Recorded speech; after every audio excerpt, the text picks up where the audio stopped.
नमस्कार दोस्तों, आप सभी का अपने YouTube चैनल SMC क्लासेस में हार्दिक स्वागत है। दोस्तों, आज हम लोग जीके जीएस 2000 से अधिक प्रश्नों की महासंग्राम सीरीज का 5वां भाग लेकर के आए हैं। तो चलिए आज का सेशन स्टार्ट करते हैं। आज का पहला प्रश्न है, ऐतिहासिक फव्वारा गुलजार हौज। ठीक है, फव्वारे का नाम है गुलजार हौज। निम्नलिखित में से किस भारतीय शहर में स्थित है? आपको बताना है कि जो गुलजार हौज जो है वो किस शहर में स्थित है। ऑप्शन है आपके दिल्ली, अजमेर, हैदराबाद और लखनऊ। दोस्तों, ये जो गुलजार फव्वारा है ये कहाँ स्थित है? तो ये हैदराबाद में स्थित है। नेक्स्ट क्वेश्चन पे चलते हैं। अगला क्वेश्चन है, निम्नलिखित में से पल्लव राजवंश की राजधानी कौन सी थी? पहला है तंजावुर, दूसरा है विशाखापट्टनम, तीसरा है कांचीपुरम, चौथा है मदुरै। तो इस प्रश्न का जो आंसर हो जाएगा वो हमारा कौन सा हो जाएगा? C option, Kanchipuram. नेक्स्ट प्रश्न पे चलते हैं। अगला प्रश्न है, किसी व्यक्ति को भारतीय सर्वोच्च न्यायालय के न्यायाधीश के रूप में नियुक्त होने के लिए उच्च न्यायालय में कितने वर्षों तक अभ्यास करना अनिवार्य है? इसमें आपका हो जाएगा, पहला ऑप्शन है 5 वर्ष, दूसरा है आपका 10 वर्ष, तीसरा है 12 वर्ष, चौथा है 15 वर्ष। तो इस प्रश्न का जो सही आंसर होगा वो हमारा होगा 10 वर्ष। देखिए, जो हमारा भारतीय संविधान है उस संविधान में एक आर्टिकल है जिसका नाम है 124। अनुच्छेद 124 में जो है सर्वोच्च न्यायालय का वर्णन किया गया है, जिसमें जो है ये बताया गया है कि सर्वोच्च न्यायालय में किसी भी व्यक्ति को न्यायाधीश बनने के लिए क्या क्या योग्यताएं होनी चाहिए। और उसी में ये बताया गया है कि जो व्यक्ति है वो क्या होना चाहिए? पहले नंबर पे तो भारत का नागरिक होना चाहिए, फिर उसके बाद में उसने कम से कम 5 वर्षों में उच्च न्यायालय यानी कि हाई कोर्ट का न्यायाधीश रहा हो, या फिर वो 10 वर्षों तक, ठीक है, कितने वर्षों तक? 10 वर्षों तक उसने जो है उच्च न्यायालय में अभ्यास किया हो। किसके रूप में? अधिवक्ता के रूप में। ठीक है, वो जो है एडवोकेट के रूप में या फिर अधिवक्ता के रूप में उसने जो है प्रैक्टिस की हुई हो। नेक्स्ट प्रश्न पे चलते हैं। अगला प्रश्न है, धूपगढ़ चोटी भारत के किस राज्य में स्थित है? पहला है राजस्थान, दूसरा है मध्य प्रदेश, तीसरा है उत्तर प्रदेश, चौथा है गुजरात। तो जो धूपगढ़ जो चोटी है ये कहाँ स्थित है? ये मध्य प्रदेश में स्थित है। मध्य प्रदेश में अगर हम बात करें तो मध्य प्रदेश में एक पहाड़ी का नाम है, जिस पहाड़ी का नाम है क्या? महादेव पहाड़ी। कौन सी पहाड़ी? महादेव पहाड़ी। और इसी महादेव पहाड़ी पर एक चोटी है जिसका नाम क्या है? धूपगढ़। ठीक है, इसकी अगर ऊंचाई की बात करें तो इसकी ऊंचाई कितनी है? इस चोटी की जो ऊंचाई है वो है 1350 मीटर। और इसी के पूर्वी हिस्से से जो है, इसी चोटी के पूर्वी हिस्से से कौन सी नदी निकलती है? तो ताप्ती नदी निकलती है। ठीक है, नेक्स्ट प्रश्न पे चलते हैं। अगला प्रश्न है, लोसोंग निम्नलिखित में से किस भारतीय राज्य का त्योहार है? पहला है मेघालय, दूसरा है गोवा, तीसरा है सिक्किम, चौथा है अरुणाचल प्रदेश। दोस्तों, जो लोसोंग त्यौहार है ये सिक्किम राज्य का त्यौहार है। ठीक है, और लोसोंग त्यौहार जो है किस जनजाति के द्वारा मनाया जाने वाला? तो सिक्किम राज्य में एक जनजाति पाई जाती है जिसका नाम है भूटिया। ठीक है, ये भूटिया एक जनजाति है जिसके द्वारा ये उत्सव या त्यौहार मनाया जाता है। इसके अलावा ये जो त्यौहार है नेपाल और भूटान में भी मनाया जाता है। नेक्स्ट प्रश्न पे चलते हैं। अगला प्रश्न है, हरित क्रांति निम्नलिखित में से किस राष्ट्र में पहले शुरू की गई थी? पहला है अर्जेंटीना, दूसरा है मैक्सिको, तीसरा है चिली, चौथा है ब्राज़ील। तो हरित क्रांति की जो शुरुआत हुई है वो कहाँ से हुई है? वो मैक्सिको से हुई है। दूसरा क्वेश्चन यहीं से एक और बनता है कि जो हरित क्रांति है, हरित क्रांति के जनक कौन कहलाते हैं? तो जो हरित क्रांति के जनक हैं वो एन.ई. बोरलॉग हैं। कौन है दोस्तों?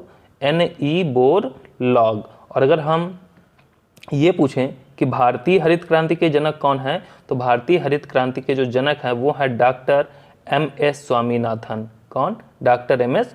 स्वामीनाथन। नेक्स्ट प्रश्न पे चलते हैं।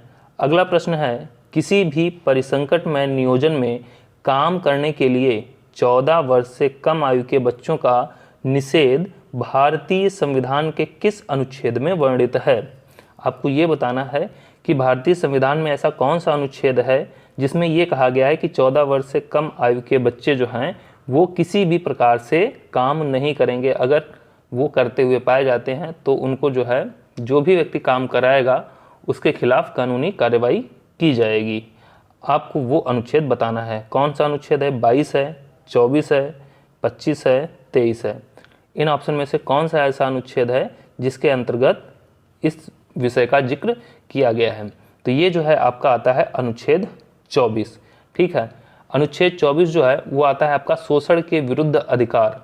ठीक है, जब हम संविधान में भाग 3 की बात करते हैं तो संविधान में जो भाग 3 है वो उसका जो विषय है वो है हमारा मौलिक अधिकार। ठीक है, और उन मौलिक अधिकार के अंतर्गत एक हमारा मौलिक अधिकार आता है जो रहता है शोषण के विरुद्ध अधिकार, और इसके अंतर्गत हमारे 2 आर्टिकल आते हैं 23 और 24, जिसमें 24 में इस अनुच्छेद का जिक्र किया गया है कि यदि 14 वर्ष से कम आयु के बच्चे किसी भी जोखिम भरे काम पर या कारखानों इत्यादि में काम करते हैं तो उनको जो है दंडनीय अपराध के रूप में घोषित किया जाएगा। नेक्स्ट प्रश्न पे चलते हैं। अगला प्रश्न है, ग्रेट मैन मेड रिवर किस देश में स्थित है? पहला ऑप्शन है लीबिया, दूसरा है केन्या, तीसरा है मिस्र, चौथा है इथोपिया। तो इस प्रश्न का जो आंसर हो जाएगा वो कौन सा हो जाएगा? लीबिया। जो ग्रेट मैन मेड रिवर है ये लीबिया में स्थित है। और ये जो रिवर है ये कैसी है? ये भूमिगत पाइपलाइनों का एक नेटवर्क है। नेक्स्ट प्रश्न पे चलते हैं। अगला प्रश्न है, ऋग्वेद को कितने मंडलों या पुस्तकों में विभाजित किया गया है? पहला ऑप्शन है 10, दूसरा है 12, तीसरा है 5, चौथा है 7। तो जो वेद हमारे हैं, वेद में 4 वेद हैं। कौन कौन सा? ऋग्वेद, सामवेद, यजुर्वेद और अथर्ववेद। इन चारों वेदों में जो सबसे पुराना वेद है वो कौन सा वेद है? वो सबसे पुराना वेद है ऋग्वेद, जिसमें 1028 सूक्त हैं। इसी में जो हैं 10,580 ऋचाएँ हैं। ठीक है, और इसमें कितने मंडल हैं? 10 मंडल हैं। ठीक है, तो इस प्रश्न का जो आंसर हो जाएगा वो हो जाएगा पहला ऑप्शन यानी कि 10, क्योंकि इसमें मंडलों की संख्या पूछी गई है तो मंडल कितने हैं? 10 हैं। अगर यही में सूक्त पूछ लिया जाता तो सूक्त की संख्या कितनी हो जाती? 1028। और अगर इसी में ऋचाओं की संख्या पूछ ली जाती तो ऋचाओं की संख्या कितनी हो जाती? 10,580। इसके बाद में अगले प्रश्न पे चलते हैं। अगला प्रश्न है, टमाटर में कौन सा अम्ल या एसिड मौजूद होता है? पहला है टार्टरिक एसिड, दूसरा है सल्फेनिक एसिड, तीसरा है मौलिक एसिड, चौथा है ऑक्जेलिक एसिड। तो जो टमाटर है उसमें जो है किस प्रकार का एसिड पाया जाता है? तो इसमें जो है मैलिक एसिड पाया जाता है। कौन सा एसिड? मैलिक एसिड पाया जाता है। और यदि मैलिक एसिड के सामान्य सूत्र की बात करें तो इसका सामान्य सूत्र क्या होता है? C4H6O5। ठीक है, मैलिक एसिड का सामान्य सूत्र क्या होता है? C4H6O5। नेक्स्ट प्रश्न पे चलते हैं। अगला प्रश्न है, निम्नलिखित में से कौन सा जानवर स्तनपायी है? आपको बताना है स्तनपायी जानवर कौन सा है। पहला है बुलफ्रॉग, तीसरा है कछुआ, नेक्स्ट है एनलिड, चौथा है व्हेल। तो इसमें से कौन सा ऐसा जानवर है जो स्तनपायी है? तो इसका ऑप्शन हो जाएगा व्हेल। ठीक है, नेक्स्ट क्वेश्चन में चलते हैं। अगला प्रश्न है, बैंकिंग शब्दावली में SLR शब्द का अर्थ है। पहला है स्टैच्यूटरी लिक्विडिटी रेशो, दूसरा है सब्सिडरी लेवरेजिंग रेशो, तीसरा है स्टैंडर्ड लिक्विड रेशो, चौथा है सबऑर्डिनेट लेवल रिटर्न। तो जो बैंकिंग शब्दावली है इसमें जो SLR शब्द है इसका जो सही आंसर है वो हमारा क्या हो जाएगा? वो हो जाएगा first option statutory liquidity ratio. ठीक है, नेक्स्ट प्रश्न पे चलते हैं। अगला जो प्रश्न है, भारतीय संसद द्वारा भगोड़ा आर्थिक अपराधी अधिनियम कब पारित किया गया? वर्ष 2014, वर्ष 2016, वर्ष 2012 या फिर वर्ष 2018। तो जो भगोड़ा आर्थिक अपराधी अधिनियम है इसको वर्ष 2018 में पारित किया गया था। ठीक है, इसका मुख्य उद्देश्य क्या था? इसका मुख्य उद्देश्य ये था कि कानूनी कार्रवाई से बचने के लिए देश छोड़ने वाले आर्थिक अपराधियों को रोकना है। ठीक है, जिसके तहत क्या किया गया था? इसके तहत ये अधिनियम बनाया गया था कि जब्त की गई संपत्ति को 90 दिन के अंदर या तो नीलाम कर दिया जाएगा। नेक्स्ट प्रश्न पे चलते हैं। अगला प्रश्न है, मोड से निम्नलिखित में से किस भारतीय राज्य का पारंपरिक नृत्य है? ठीक है, जो मोड से है वो किस भारतीय राज्य का पारंपरिक नृत्य है? पहला ऑप्शन है नागालैंड, दूसरा झारखंड, तीसरा मिजोरम, चौथा ओडिशा। तो मोडसा जो है वो नागालैंड का एक पारंपरिक नृत्य है। इसके बाद में नेक्स्ट प्रश्न पे चलते हैं। अगला प्रश्न है, रेगिस्तानी क्षेत्र में किस प्रकार की वनस्पति सामान्य रूप से पाई जाती है? पहला है हर्बेसियस, दूसरा है झाड़ी, तीसरा है बेल, चौथा है वृक्ष। तो राजस्थान में सभी को पता है कि वर्षा की कमी के कारण यहाँ पे जो है मरुस्थलीय, शुष्क अथवा अर्ध ये जो है यहाँ पे शुष्क वनस्पतियाँ पाई जाती हैं। और ये जो वनस्पतियाँ हैं ये कैसी होती हैं? कटीली पत्तियों वाली होती हैं। ठीक है, जो कि किसका निर्माण करती हैं? झाड़ियों का निर्माण करती हैं। तो इस प्रश्न का जो सही आंसर हो जाएगा वो हो जाएगा ऑप्शन बी, झाड़ी। अगला प्रश्न देखते हैं। अगला प्रश्न है, एफएम रेडियो का पेटेंट किसने कराया था? पहला ऑप्शन है निकोला टेस्ला, दूसरा है थॉमस अल्वा एडिसन, तीसरा है एडविन आर्मस्ट्रांग, चौथा है जॉन लोगी बेयर्ड। तो जो एफएम रेडियो का पेटेंट है ये कराया गया था एडविन एच आर्मस्ट्रांग के द्वारा। नेक्स्ट क्वेश्चन पे चलते हैं। अगला जो हमारा प्रश्न है वो रहेगा, भारत में जीएसटी कब लागू हुआ? पहला ऑप्शन है 1 जुलाई 2017, दूसरा है 15 अगस्त 2014, तीसरा है 8 नवंबर 2016, चौथा है 2 अक्टूबर 2015। तो जो जीएसटी है यानी कि गुड्स एंड सर्विस टैक्स, जिसे कि हिंदी में वस्तु एवं सेवा कर के नाम से भी जानते हैं, ये एक कैसा कर है? ये एक अप्रत्यक्ष कर है। कैसा है? अप्रत्यक्ष कर है। और जिसे जो है कब भारत में लागू किया गया था? तो 1 जुलाई 2017 को लागू किया गया था। कभी कभी ये भी क्वेश्चन पूछ लिया जाता है कि जीएसटी को किस संविधान संशोधन अधिनियम के द्वारा शामिल किया गया है? तो इसको जो है 101वें संविधान संशोधन यानी कि 101 कॉन्स्टिट्यूशनल अमेंडमेंट एक्ट 2016 के द्वारा जो है आर्टिकल 366, कौन सा आर्टिकल? आर्टिकल 366 के अंतर्गत इसमें एक नया खंड बनाया गया था 12A। इसके तहत इसको जो है संविधान में शामिल किया गया। और यदि हम भारत में बात करें तो भारत में जीएसटी सबसे पहले किस राज्य में लागू हुआ था? तो किस राज्य में लागू हुआ था? असम राज्य में लागू हुआ था। अगले प्रश्न पे चर्चा करते हैं। अगला प्रश्न है, भारत सरकार के द्वारा घोषित न्यूनतम समर्थन मूल्य यानी कि एमएसपी कितनी फसलों के लिए है? पहला है 15, दूसरा ऑप्शन है 30, तीसरा है 25, अगला ऑप्शन है 20। तो भारत सरकार के द्वारा जो एमएसपी है वो कितनी फसलों के लिए लागू की गई थी? तो ये जो है 25 फसलों के लिए लागू की गई थी।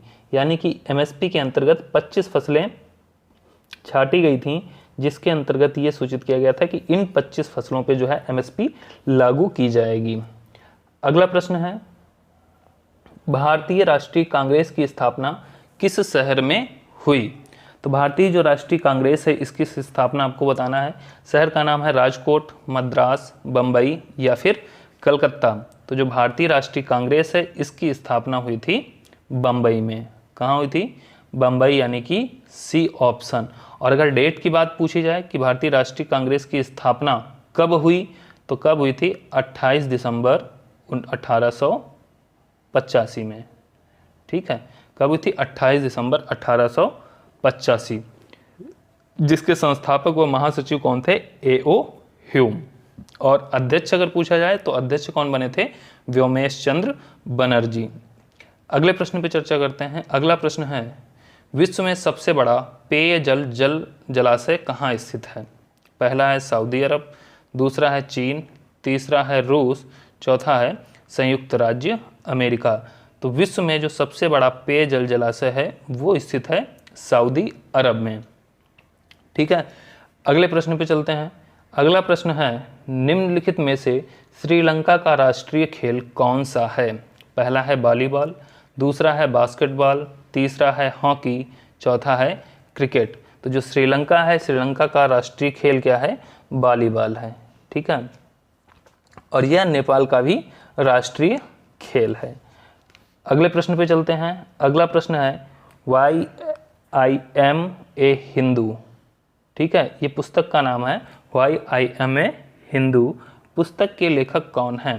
पहला ऑप्शन है अमीश त्रिपाठी, दूसरा है दुर्योधन दत्ता, तीसरा है चेतन भगत, चौथा है शशि थरूर। तो why I am a Hindu ये किसकी पुस्तक है? तो ये पुस्तक है शशि थरूर जी की। अगले प्रश्न पे चलते हैं। अगला प्रश्न है, भारतीय पारंपरिक खेल इंसुक नावर किस राज्य से संबंधित है? ये जो इंसुक नावर खेल है ये किस राज्य से संबंधित है? आपको राज्य का नाम बताना है। पहला ऑप्शन है नागालैंड, दूसरा है मणिपुर, तीसरा है मिजोरम, चौथा है मेघालय। तो इस प्रश्न का जो सही आंसर हो जाएगा वो हो जाएगा मिजोरम, यानी कि सी ऑप्शन। अगले प्रश्न पे चलते हैं। अगला प्रश्न है, द्वितीय विश्व युद्ध में भारतीय सहयोग को सुरक्षित करने के लिए क्रिप्स मिशन किस वर्ष भारत आया था? वर्ष 1944, वर्ष 1943, वर्ष 1942 या फिर वर्ष 1941। तो जो क्रिप्स मिशन जब भारत आया था वो कब आया था? तो वो आया था 1942 में। अगले प्रश्न पे चलते हैं। अगला प्रश्न है, निम्नलिखित में से किस अवधारणा के अनुसार गरीबों के संदर्भ में देखा जाना चाहिए? यानी कि गरीबी वालों को गरीबों के संदर्भ में देखा जाना चाहिए। पहला है सामाजिक पहचान, दूसरा है सामाजिक बहिष्कार, नेक्स्ट है सामाजिक भेद, और चौथा ऑप्शन है सामाजिक वर्गीकरण अन्य गरीब लोगों के साथ केवल निकृष्ट परिवेश में रहने। तो ये जो अवधारणा है, यानी कि किस अवधारणा के अनुसार जो है गरीबी वाले को गरीबी के संदर्भ में देखा जाना चाहिए, तो ये जो अवधारणा है ये हमारी कौन सी है? सामाजिक बहिष्कार की। ठीक है, नेक्स्ट प्रश्न पे चलते हैं। अगला जो प्रश्न है, अगला प्रश्न है, नृत्य शैली डोलू कुनिया किस भारतीय राज्य से संबंधित है? पहला है झारखंड, दूसरा पश्चिम बंगाल, तीसरा केरल, चौथा कर्नाटक। तो ये जो डोलू कुनिया है ये कहाँ से संबंधित है? तो ये कर्नाटक से संबंधित है। कर्नाटक की जो है ये नृत्य शैली है, और डोलू कुनिथा के अलावा जो है यहाँ पे यक्षगान भी, यक्षगान, ठीक है, ये भी जो है कहाँ का है? तो ये भी जो है कर्नाटक का ही नृत्य शैली है। अगले प्रश्न पे चलते हैं। अगला प्रश्न है, संयुक्त राज्य अमेरिका में राज्यपाल के रूप में चुने जाने वाले पहले भारतीय अमेरिकी कौन हैं? पहला है विनोद खोसला, दूसरा है बॉबी जिंदल, तीसरा है पान नलिन, चौथा है रोहिटन मिस्त्री। तो इस प्रश्न का जो सही आंसर हो जाएगा वो कौन हो जाएगा? बॉबी जिंदल। ठीक है, बी ऑप्शन। नेक्स्ट प्रश्न पे चलते हैं। अगला जो प्रश्न है, न्यूनतम समर्थन मूल्य तय करने की जिम्मेदारी किसकी है? पहला है कृषि लागत और मूल्य आयोग, दूसरा है भारतीय प्रतिस्पर्धा आयोग, तीसरा है भारतीय शिक्षा आयोग, चौथा है भारत का विधि आयोग। तो जो न्यूनतम समर्थन मूल्य है इसको तय करने की जो जिम्मेदारी है वो है कृषि लागत और मूल्य आयोग की। अगले प्रश्न पे चलते हैं। अगला प्रश्न है, भारतीय मौसम विभाग यानी कि IMD ने वर्षा से नदियों और जलाशयों में जल स्तर में वृद्धि के आकलन के लिए डैश नामक एक नई तकनीकी विकसित की है। उस तकनीकी का नाम बताना है। पहला है अंतर्देशीय आधारित दृष्टिकोण, दूसरा है प्रभाव आधारित पूर्वानुमान दृष्टिकोण, तीसरा है पानी आधारित दृष्टिकोण, चौथा है जलाशय आधारित पूर्वानुमान दृष्टिकोण। तो इस प्रश्न का जो सही आंसर हो जाएगा वो हो जाएगा प्रभाव आधारित पूर्वानुमान दृष्टिकोण। आज के सेशन का अंतिम प्रश्न, फ्रांस और स्पेन की सीमा पर कौन सा पर्वत शिखर स्थित है? पहला है मोंटे सिंटो पर्वत, दूसरा है जूरा पर्वत, तीसरा है पिरिनी पर्वत, चौथा है ग्रैंड कैस पर्वत। तो फ्रांस और स्पेन की सीमा पर कौन सा पर्वत शिखर स्थित है? तो ये जो है पिरिनी पर्वत स्थित है, यानी कि सी ऑप्शन आपका सही हो जाएगा। और इस पर्वत की अगर ऊंचाई की बात करें तो इस पर्वत की ऊंचाई है 2914 मीटर। ठीक है, कितने? 2914 मीटर। ये क्या है? ये है इसकी ऊंचाई। तो आज का सेशन यहीं पर समाप्त करते हैं। वीडियो कैसी लगी कमेंट करके ज़रूर बताएं, और जो लोग चैनल पे नए आए हैं वो लोग चैनल को सब्सक्राइब करें, साथ ही साथ बेल आइकन को ज़रूर प्रेस करें। धन्यवाद।